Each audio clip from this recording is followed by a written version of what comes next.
Black women, like all human beings, are meant to be themselves, especially when it comes to our daily appearance. The most biggest appearance of all is our hair. Many African American children have been sent home from school because of their natural hairstyle. Many African American adults have said they were told to change their hair from a natural hairstyle to a more suitable hairstyle. But why? What does it take for Black women to maintain an acceptable hairstyle for the job market? And what are some of the consequences to Black women's hair in order to maintain those socially acceptable hairstyles?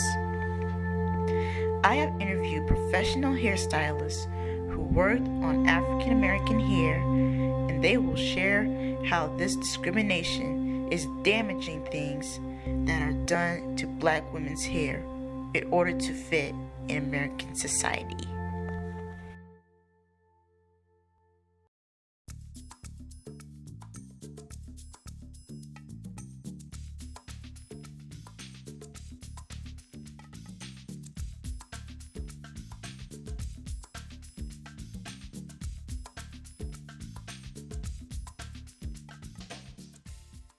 I've been braiding hair since a toddler. Not a toddler, but as a child. I was the eldest girl. Well, my name is Sheila Everett Hale, and I am the CEO and the educational director at Everett's Natural Beauty School. We are located in Detroit, Michigan. 1, 2, 3. Wow, as far as how I went into professionally braiding is that every summer I would braid my hair when I was young, and I knew I was going to travel, so I would just create this hairstyle, and I would get this bun and put it on there and braid it into my hair, and that's how I was creating my extensions. But I never wanted to do hair.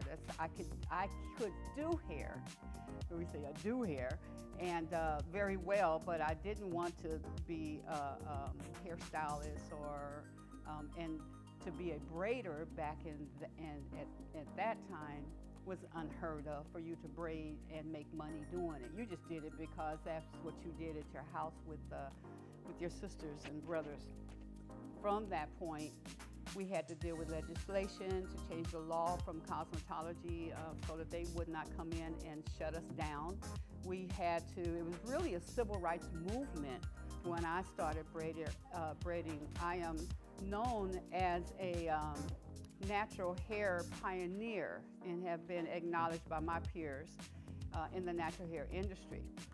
So I got my license for cosmetology in 1997, in 97. And we also got the legislation changed, and Governor Engler, he signed the paper saying that braiding was, braider's license is voluntary and not mandatory. They call that license natural hair culturist license.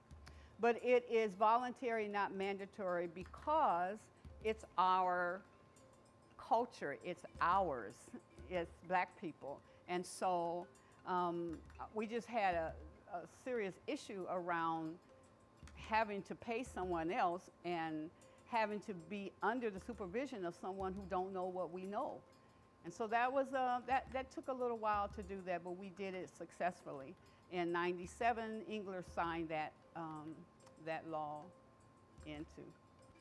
My purpose for going to cosmetology school was that, not that I wanted to do perms, I didn't want to straighten hair, I didn't want to do any of those things. But in order to deal with the law changing, I needed to know what that whole world was about. I needed to understand the language, and I needed to see, do we indeed need that license? And indeed, we did not need and do not need that particular license for what we do. And when we talk about natural hair, what we do is we don't use chemicals to alter the hair. That's basically, we deal with braids, locks, twists, and just anything that's going to enhance the beauty of the person themselves without putting chemicals on the hair. Well, of course, Madam C.J. Walker, right, who just kicked off.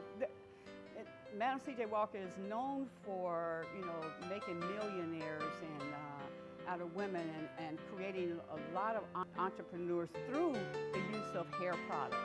And she had that business mind to empower all these women